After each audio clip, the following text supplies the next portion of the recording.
अस्सलाम वालेकुम क्लास। हमारा आज का टॉपिक है एमीटर। अच्छा, हमने इससे पहले पढ़ा है गैल्वेनोमीटर।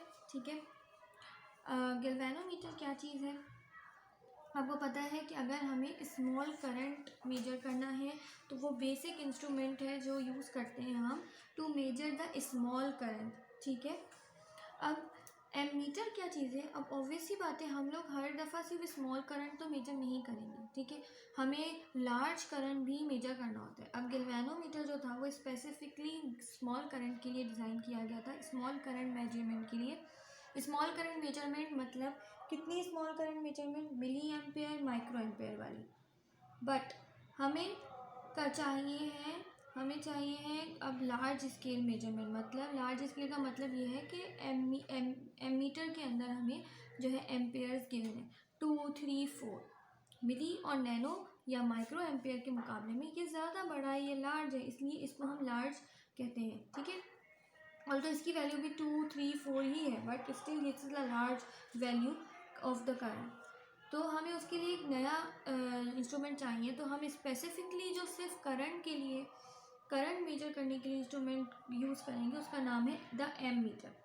अब कह रहे हैं कि एक ऑर्डिनरी गैल्वेनोमीटर जो होता है उसके अंदर यूजुअली फिक्स रेजिस्टेंस होती है। मतलब जैसे मैंने आपको बताया, आपको पता है कि हर चीज़, हर इंस्ट्रूमेंट, हर इलेक्ट्रिकल कंपोनेंट, यहाँ तक के वायर तक का जो होता है एक इंटरनल रेजिस्टेंस होता है।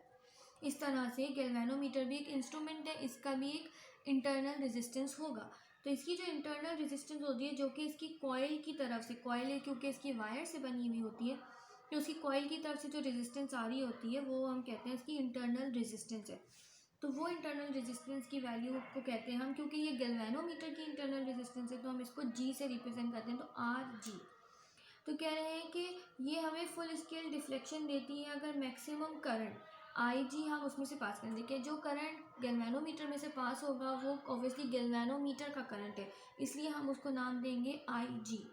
तो गैल्वेनोमीटर की रेजिस्टेंस आई, वो आर जी, और गैल्वेनोमीटर की रेजिस्टेंस वो करंट आई जी। ठीक है, पासिस। अब कह रहे हैं the maximum current is called the range of the unaided galvanometer.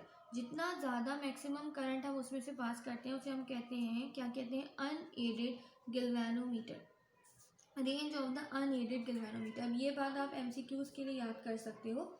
ठीक है, कह रहे हैं a current that lies with this range can be measure directly with the galvanometer, thus it can serve as an ammeter for measuring a current. This ammeter must be connected in series with the circuit to allow through it the full current which is to be measured if Rg is large। the यहाँ तक की बात याद रखिए। ठीक है, यहाँ से यहाँ तक मेन बात क्या हो रही है? गैल्वेनोमीटर। अब एमीटर हमें चाहिए। ठीक है, तो एमीटर बनेगा कैसे? एमीटर गैल्वेनोमीटर से ही बनेगा।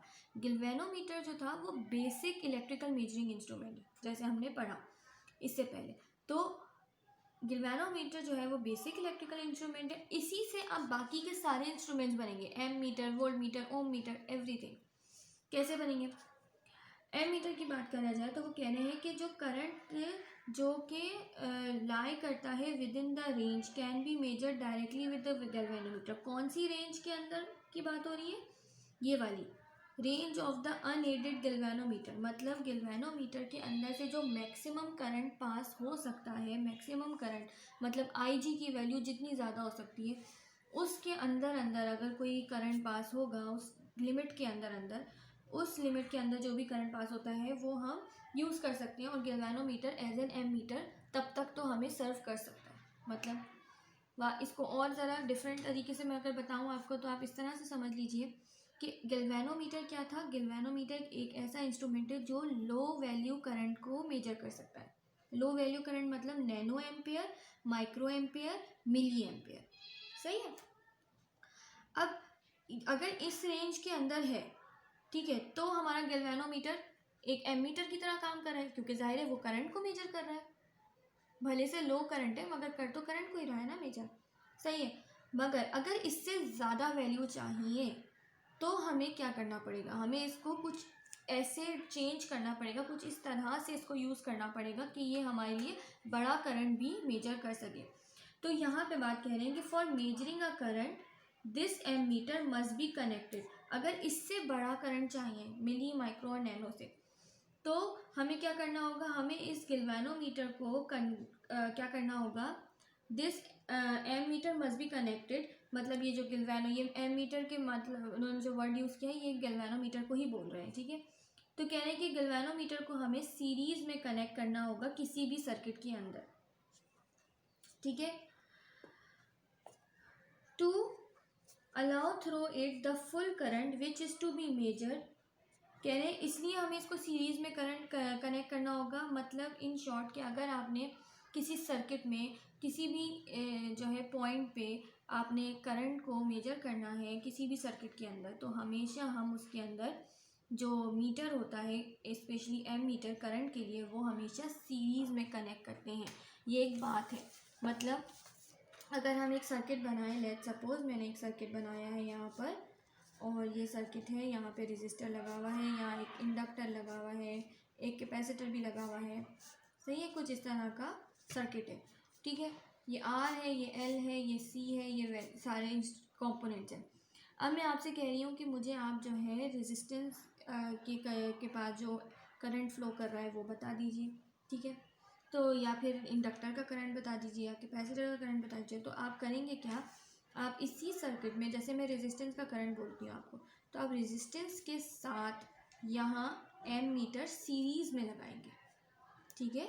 सीरीज़ में आपने लगाना है और सीरीज़ में लगाकर ही आप इसकी वैल्यू निकाल देंगे और मुझे बताएंगे। सीरीज़ में लगाने के बाद जो भी वैल्यू एम मीटर में आ रही होगी तो आप मुझे बता देंगे कि ये वाली वैल्यू हमारी करंट, इतना करंट पास हो रहा है, ठीक है। ये हम करते हैं एम मीटर के केस में। जबकि अगर हमें वोल्टेज निकालना होता है तो हम हमेशा किस तरह से कनेक्ट करते हैं, हमेशा जो है पैरेलल में कनेक्ट करते हैं। पैरेलल मतलब अगर मैं कहूँ रेजिस्टर का वोल्टेज बताइए तो आप वोल्ट मीटर ऐसे करके इसके साथ कनेक्ट करेंगे पैरेलल में, ठीक है। तो यहाँ यही बात कह रहे हैं कि अगर हमें करंट निकालना होगा तो हम करेंगे क्या, हम जो है कनेक्ट करेंगे सीरीज़ में सर्किट के अंदर, ताकि फुल करंट पास हो सके, उस एमीटर के अंदर से भी पूरा करंट पास हो और वो हम मेजर कर सकें। अब आगे कह रहे हैं if R G is large the insertion of the ammeter will increase the resistance in the circuit and in decrease the current. It is intended to measure an undesirable situation so as not to affect the current to be measured. An ammeter essentially must have very small resistance. कह रहे हैं कि अगर हम इस तरह से series में कनेक्ट करेंगे, अब क्या होगा कि अब ये हमने गैल्वेनोमीटर जो है इसको हम एज अ एमीटर यूज़ करते हुए कनेक्ट कर रहे हैं सीरीज़ में सर्किट के अंदर। तो कह रहे हैं कि अगर आर जी मतलब गैल्वेनोमीटर की जो इंटरनल रेजिस्टेंस है वो अगर बड़ी होगी तो होगा ये कि जो है क्या करेगा, ये इंक्रीज़ कर देगा रेजिस्टेंस ऑफ द सर्किट। मतलब सर्किट के अंदर पहले से 3 तरह के अलग अलग रेजिस्टर लगे हुए थे, एक रेजिस्टर, एक इंडक्टर है, ये कैपेसिटर है, सब अपनी अपनी रेजिस्टेंस सर्किट के अंदर प्रोवाइड कर रहे हैं। अब मैं इसके अंदर एक एमीटर भी लगा दूँ तो एमीटर भी अपनी रेजिस्टेंस प्रोवाइड करेगा, ठीक है, जो कि इंटरनल रेजिस्टेंस है गैल्वेनोमीटर की, जिसकी वैल्यू है आर जी। तो अब कह रहे हैं कि तो सर्किट के अंदर एक्स्ट्रा रेजिस्टेंस आ गई और करंट की वैल्यू अब चेंज हो जाएगी। ओरिजिनल जो होनी थी, यहाँ जो होनी थी वो इधर चेंज हो गई, रेजिस्टेंस बढ़ गई, एक अलग एक और इंस्ट्रूमेंट इन्वॉल्व हो गया, एक और चीज़ लग गई सर्किट के अंदर। तो इस चीज़ को अवॉइड करने के लिए, इस चीज़ को सही करने के लिए कि ऐसा नहीं हो कि हम एमीटर को सीरीज़ में कनेक्ट कर रहे हैं और उसकी इंटरनल रेजिस्टेंस इतनी बड़ी है कि जिसकी वजह से हमारी सर्किट की सारी करंट वरंट सब चेंज हो गया या इंटरनल रेजिस्टेंस की वैल्यू चेंज हो गई। इस चीज़ को सही रखने के लिए और इसको क्या कहते हैं काउंटर करने के लिए हम क्या करेंगे, on the other hand if it is desire to measure a current much larger than Ig, the galvanometer cannot be used directly as ammeter. कहने अगर ऐसा है ये तो नहीं कर सकते, और अगर हम चाहते हैं कि हम क्या करें, हम तो हमें करना होगा, सॉरी हमें जो है आर जी जो है वो अगर ऐसा है तो हमें क्या करना होगा, हमें सबसे पहली चीज़ तो ये है कि हमें इसकी इंटरनल रेजिस्टेंस मतलब आर जी को कम से कम रखना होगा। आर जी की वैल्यू कम से कम होनी चाहिए, स्मॉल होनी चाहिए इसकी रेजिस्टेंस, ठीक है।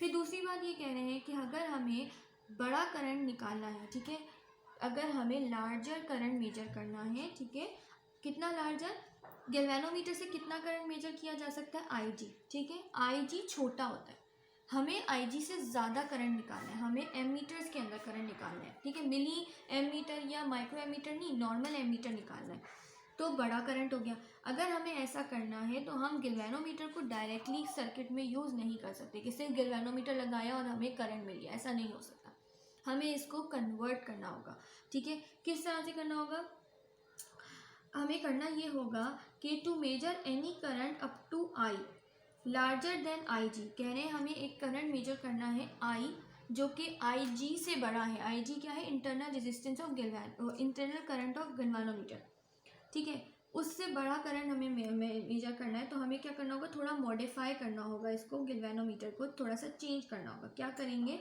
such that while the current in the main circuit is I and the current in the galvanometer coil never exceed IG, this objective is achieved by connecting, कह रहे हमें इसको इस तरह से मॉडिफाई, इस तरह से चेंज करना होगा कि हमारा जो सर्किट का मेन करंट है, मतलब सर्किट के अंदर जो करंट फ्लो कर रहा है यहाँ से यहाँ, ये हमारा I है, और जो गैल्वेनोमीटर का सर करंट है, जो इसके अंदर करंट है गैल्वेनोमीटर में, वो IG है, और वो IG छोटा है और वो एक्सीड ना करे, वो चेंज ना हो, वो वही रहे, ठीक है। तो हमें इस तरह का एक सिनेरियो हासिल करने के लिए करना ये होगा कि achieve by connecting a bypass resistance called a shunt to of appropriate small value across in parallel with the galvanometer coil, which allow the large excess current through itself while a known fraction of I within the value IG pass through the galvanometer coil. The main current in the galvanometer coil and the shunt together is always a simple multiple of the current in the coil, which can be found in the scale calibrated accordingly to read the main current directly. In short, क्या बोल रहे हैं, कह रहे हैं कि अगर हमें गैल्वेनोमीटर यूज़ करते, हमें एक ऐसा इंस्ट्रूमेंट चाहिए जिससे हम बड़ा करंट मेजर कर सकें, मतलब एमीटर चाहिए, तो हम गैल्वेनोमीटर को एमीटर में कैसे कन्वर्ट करेंगे, हम ये करेंगे कि हम ये है RG, ठीक है, RS नहीं है, ये RG है, कह रहे हैं हमारे पास गैल्वेनोमीटर है जो सर्किट में हमने सीरीज़ में लगाया, हम ये करेंगे कि इसके साथ एक रेजिस्टेंस लगाएंगे, एक्स्ट्रा रेजिस्टेंस पैरेलल में, ये लगाइए पैरेलल में, जिसको हम कहते हैं शंट रेजिस्टेंस, इसलिए हम इसको रिप्रेजेंट कर रहे हैं RS से, शंट रेजिस्टेंस हम इसके साथ लगा देंगे एक्स्ट्रा। वो शंट रेजिस्टेंस क्या करेगा, वो ये करेगा कि जो करंट होगा सर्किट के अंदर ओरिजिनल प्रॉपर, वो हमारा जो है इस शंट रेजिस्टेंस के अंदर से गुजर जाएगा। ये शंट रेजिस्टेंस जो हमने लगाया है इसकी वैल्यू बहुत छोटी होगी, मिनिमम होगी, ठीक है, आराम से यहाँ से करंट पास करेगा और गैल्वेनोमीटर हमें सही वैल्यू देगा एमीटर की करंट की।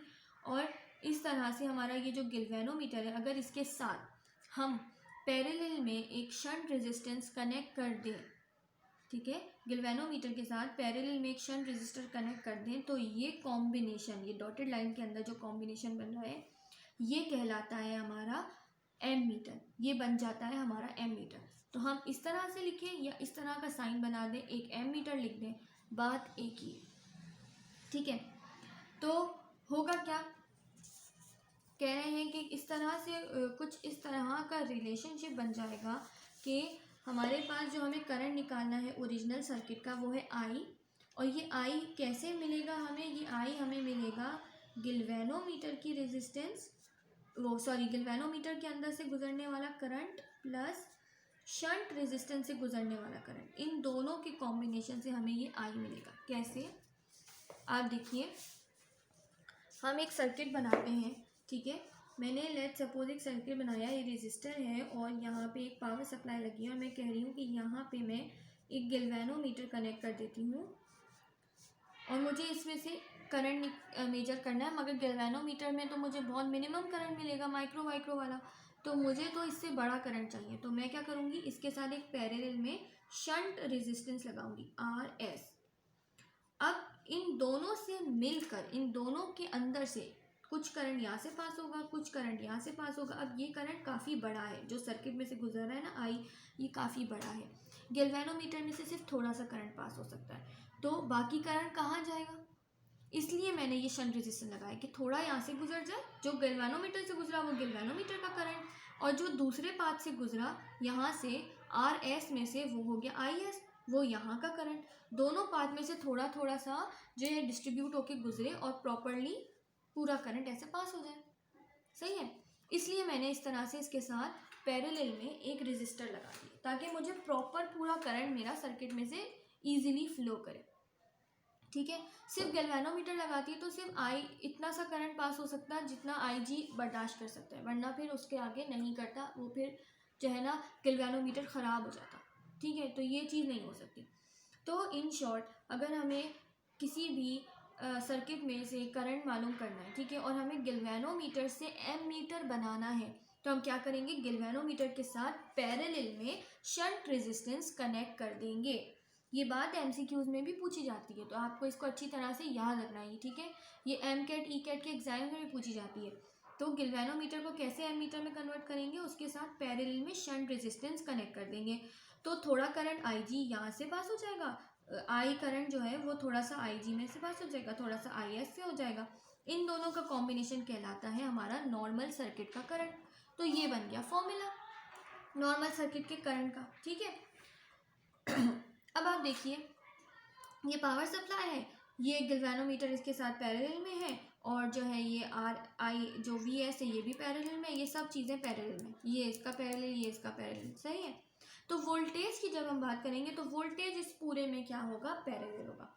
अब किस तरह से डिस्क्राइब करेंगे, आगे कह रहे हैं consider a galvanometer who resistance is R G and which gives full scale deflection when current I G flows through it. कह रहे हैं अगर आई जी करंट मतलब जितना मैक्सिमम करंट गैल्वेनोमीटर में फ्लो कर सकता है, अगर उतना मैक्सिमम फ्लो कर जाए तो वो फुल स्केल डिफ्लेक्शन देगा, मतलब पूरा स्केल ऐसे डिफ्लेक्ट कर जाएगा। तो ऐसे केस में होगा क्या, ऐसे केस में कह रहे हैं कि आप सपोज कीजिए कि हमें इसको थोड़ा सा चेंज करना है और हमें क्या करना है, एमीटर बनाना है ताकि हम मैक्सिमम करंट आई जो ज़्यादा करंट है मैक्सिमम करंट है वो हम निकाल सकें। ठीक है, तो हम करेंगे क्या, एक शंट रेजिस्टेंस को जो कि अप्रोप्रिएट स्मॉल रेजिस्टेंस का होगा, इसकी रेजिस्टेंस बहुत कम होती है, स्मॉल रेजिस्टेंस होती है, वो हम लेंगे और इसके साथ पैरेलल में कनेक्ट कर देंगे। ठीक है, किसके साथ, विद गैल्वेनोमीटर। किस तरह से, इस तरह से कनेक्ट करेंगे कि जब करंट पास हो मेन सर्किट का करंट, मेन सर्किट का करंट क्या है आई, जब वो पास हो तो थोड़ा सा आई जी में से चला जाए, थोड़ा सा आई एस में चला जाए, और इस तरह से थोड़ा थोड़ा करके, थोड़ा इधर से करके पूरा आराम से पास हो जाए। ठीक है, तो उससे क्या होगा कि हमें प्रॉपर करंट मिल जाएगा। In galvanometer coil I G producing full scale deflection that shunt is this. तो यहाँ पे इन्होंने इस तरह से ये इक्वेशन बनाई, ये वही इक्वेशन है, यहाँ के लिखा I S is equal to I minus I G, ये इधर से ही बना है। आई एस के लिए अगर हम इसको ड्राइव करेंगे तो आई एस को मैं यहीं पे छोड़ूंगी, आई जी यहाँ प्लस हो रहा था वहाँ जाएगा तो क्या हो जाएगा, I minus I S, I G is equal to I S. यही इक्वेशन बुक में भी लिखी हुई है। ठीक है, अब कह रहे हैं as it is clear the galvanometer coil of the resistance R G and the shunt resistance R S are connected in parallel between junctions A and B, the potential difference Vg across the galvanometer and that across the shunt are same। कह रहे हैं कि अगर अब गौर से हम देखें, ठीक है, किसको देख रहे हैं हम, इस सर्किट को देखें, कह रहे हैं अगर हम इसको देखें तो इसकी रेजिस्टेंस जो है वो क्या है हमारे पास आर जी, और ये क्या है आर एस, ये दोनों रेजिस्टेंस का काम करें, दोनों रेजिस्टर्स का काम करें। ठीक है, इंटरनल रेजिस्टेंस है और ये एक अलग से रेजिस्टेंस है तो रेजिस्टेंस ही ना। इनको हमने किस तरह कनेक्ट किया हुआ है, पैरेलल में, और हमें पता है कि पैरेलल में वोल्टेज क्या होता है, सेम होता है। तो गैल्वेनोमीटर से जो वोल्टेज गुजरेगा उसका क्या नाम होगा, वी जी, गैल्वेनोमीटर का वोल्टेज, और जो शंट रेजिस्टेंस से वोल्टेज क्रॉस होगा उसका क्या नाम होगा, वी एस, क्योंकि ये पैरेलल कॉम्बिनेशन में तो वोल्टेज सेम होगा। तो वी जी किसकी इक्वल आ गया, वी एस के, और ये सब किसकी इक्वल है, ये सब overall voltage of the circuit की इक्वल। ठीक है, ये कहाँ से आ रहा है, ओम्स लॉ से आ रहा है। ठीक है, अब वो कह रहे हैं हमें ओम्स लॉ से ये बात पता है कि ओम्स लॉ क्या होता है, V is equal to I R. तो अगर ओम्स लॉ होता है V is equal to I R, तो हमारे पास क्या होगा, अब इसकी छोटी सी डेरिवेशन ड्राइव करें। कह रहे हैं हमें पता है ओम्स लॉ होता है V is equal to I R. अगर मैं गैल्वेनोमीटर के लिए अगर इसको ड्राइव करूँ तो V G is equal to I G R G. सही है, और अगर मैं इसको जो है क्या कहते हैं शंट रेजिस्टेंस के लिए ड्राइव करूँ तो V S is equals to I S R S, सही है, शंट का करंट, शंट का रेजिस्टेंस। अब ये बात पता है हमें कि वी जी और क्या कहते हैं वी जी और जो है आई जो है इक्वल होता है आई वी एस के, ठीक है। वोल्टेज गैल्वेनोमीटर का और वोल्टेज शंट का दोनों सेम है, ठीक है, ये बात हमें पता है। तो हम क्या करेंगे, हम इन दोनों को सेम कर देंगे। इक्वेशन 1 है, इक्वेशन 2 है, इसमें पुट कर देंगे, ठीक है, ये हमें पता है। तो हम इसको कंपेयर कर देंगे, comparing equation 1 and 2, comparing equation 1 and 2, सही है। कंपेयर कर दिया तो हमारे पास आया I G R G is equals to I S R S, सही है। अब हमने यहाँ ऊपर ही ये बात ड्राइव करी जब हमने फॉर्मूला बनाया था कि आई एस क्या है, आई एस है मेरे पास आई माइनस आई जी के इक्वल। तो मैं यही करूँगी, आई एस की वैल्यू यहाँ से इसमें पुट कर दूँगी इस इक्वेशन में, ठीक है। तो मेरे पास क्या आया, I G R G is equals to I S की जगह आ गया I minus I G R S, सही है, ये हो गया। अब मुझे क्या निकालना है, मुझे एक्चुअली में शंट रेजिस्टेंस की वैल्यू, ये हम क्यों ड्राइव कर रहे हैं, ये हम इसलिए ड्राइव कर रहे हैं ताकि हम वो शंट रेजिस्टेंस, वो वैल्यू शंट रेजिस्टेंस की मालूम कर सकें कि जिसको हम अगर गैल्वेनोमीटर के साथ कनेक्ट करेंगे तो हमारा गैल्वेनोमीटर एम मीटर में कन्वर्ट हो जाएगा। ये पूरी डेरिवेशन हम इसलिए कर रहे हैं, ठीक है। तो हम क्या करेंगे, अब हम ये करेंगे कि हम इसको ड्राइव करेंगे, इस फॉर्मूला को हमारे आर एस के लिए। तो आर एस के लिए ड्राइव करना है तो आर एस जहाँ है उसको वहीं छोड़िए और उसके साथ जो कुछ भी उसको दूसरी तरफ ले जाइए, ठीक है, ये रूल है। तो यहाँ ये ब्रैकेट पूरा इसके साथ क्या हो रहा है, मल्टीप्लाई हो रहा है। तो हम इसको यहाँ मल्टीप्लाई होता है वहाँ जाके डिवाइड करा देंगे, मेरे पास वैल्यू आ जाएगी R S is equals to I G R G divided by I minus I G, सही है। ये मेरी आर एस की वैल्यू हो गई। और अब आप बुक में देखिए, बुक में आप गौर से देखेंगे तो आपको पता चलेगा कि बुक में भी यही डेरिवेशन दी हुई है, वी जी की वैल्यू, आर एस की वैल्यू, आई एस हमारे पास आई माइनस आई जी होता है। फिर उन्होंने इसको दोनों को क्या कर दिया, कंपेयर करा दिया, क्योंकि वी जी और वी एस दोनों इक्वल हैं। फिर उसके बाद इन्होंने यहाँ से आर एस की वैल्यू निकाली, ठीक है। ये इक्वेशन कह रहे हैं हमें क्या देगी, shunt resistance for the any desired range of I, कह रहे हैं ये हमें वो शंट रेजिस्टेंस की वैल्यू निकाल के दे देगी जिस भी हमें डिज़ायर रेंज ऑफ आई, मतलब किसी भी जो भी आई हमें निकालना है, वो आई निकालने के लिए हमें ये शंट की वैल्यू दे देगी। कि अगर हमें फॉर एग्जांपल 4 एम्पेयर का करंट किसी सर्किट में से निकालना है या करंट है किसी सर्किट के अंदर, तो हम बोलेंगे कि भाई ये है और जो है हमें उसके लिए ड्राइव करना है, तो हम कितना रेजिस्टेंस लगाएं, या गैल्वेनोमीटर में जैसे लेट सपोज हमें पता है कि एक सर्किट हमें बनाना है और उसके अंदर हमें करंट जो होगा ना वो 4 या 5 एम्पेयर करंट होगा, अच्छा खासा बड़ा करंट है। तो हम क्या करेंगे, उसके लिए हमें जो है गैल्वेनोमीटर को कन्वर्ट करना है एम मीटर में। तो हम क्या करेंगे कि ये फॉर्मूला लगाएंगे, यहाँ आई की वैल्यू डालेंगे, आई जी की वैल्यू डालेंगे, आई जी की वैल्यू डालेंगे और आर जी की वैल्यू डालेंगे, और हमें पता चलेगा कि कितना रेजिस्टेंस, शंट रेजिस्टेंस कितना लगना चाहिए जिससे हमारा गैल्वेनोमीटर एम मीटर में कन्वर्ट हो जाएगा, ठीक है। I hope I am clear, ये समझ आ गया होगा आपको। बहुत ही सिंपल सा छोटा सा टॉपिक है ये एम मीटर का गैल्वेनोमीटर में कन्वर्ट होने का, और बहुत ही मेन टॉपिक है, पेपर्स में बहुत आता है। तो ये बहुत मेन टॉपिक है, इसको अच्छे से समझ लीजिए और आई होप समझ आया होगा। अल्लाह हाफिज़।